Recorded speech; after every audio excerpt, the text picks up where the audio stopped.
Hello friends, ഇന്ന് നമുക്ക് നല്ല ഈസി ആയിട്ട് ഉണ്ടാക്കാൻ പറ്റിയ ഒരു കറിയുടെ റെസിപ്പി ആണല്ലോ. ആദ്യം നല്ല ചൂടായ എണ്ണയിലേക്ക് നമുക്ക് കുറച്ച് കടുകും ഉലുവയും കൂടിയിട്ട് പൊട്ടിച്ചെടുക്കാം. അതിലേക്ക് കുറച്ച് വറ്റമുളകും പിന്നെ കുറച്ച് വേപ്പിലയും പിന്നെ അതൊന്ന് വഴറ്റി വന്നതിന് ശേഷം നമുക്ക് കുറച്ച് ചുവന്നുള്ളി പിന്നെ നമുക്ക് പച്ചമുളക് ഇതൊക്കെ ഒന്ന് ചേർത്ത് നന്നായിട്ട് വഴറ്റിയെടുക്കാം. പിന്നെ കുറച്ച് ഇഞ്ചിയും കൂടി ചേർത്തിട്ടുണ്ട് കേട്ടോ.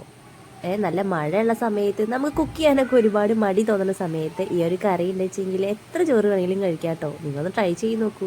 ഇനി നമ്മൾ അതിലേക്ക് ഉപ്പും മഞ്ഞൾപ്പൊടിയും മുളക് പൊടിയും ഒക്കെ ചേർത്തിട്ട് ഒന്നും കൂടി നന്നായിട്ട് വഴറ്റിയെടുക്കുന്നുണ്ട്. ഇനി നല്ല പുളിയുള്ളത് തൈര് എടുത്തിട്ട് നമുക്കൊന്ന് ഉടച്ചെടുക്കാൻ വേണ്ടിയിട്ട് മിക്സി ജാറിലിട്ടിട്ട് ഞാനൊന്ന് കുറച്ച് കറക്കി എടുത്തിട്ടുണ്ട് കേട്ടോ.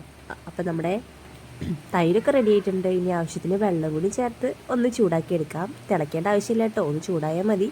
ഇനി ഉപ്പൊക്കെ നോക്കി, ഇനി ഉപ്പ് കുറവുണ്ടെങ്കിൽ ലേശം കൂടി ചേർത്തിട്ട് നമുക്കൊന്ന് ചൂടാക്കിയിട്ട് ഫ്ലെയിം ഓഫ് ചെയ്യാം. നല്ല ടേസ്റ്റി ആയിട്ടുള്ള മോര് കാച്ചിയത് റെഡി ആയിട്ടുണ്ട് കേട്ടോ.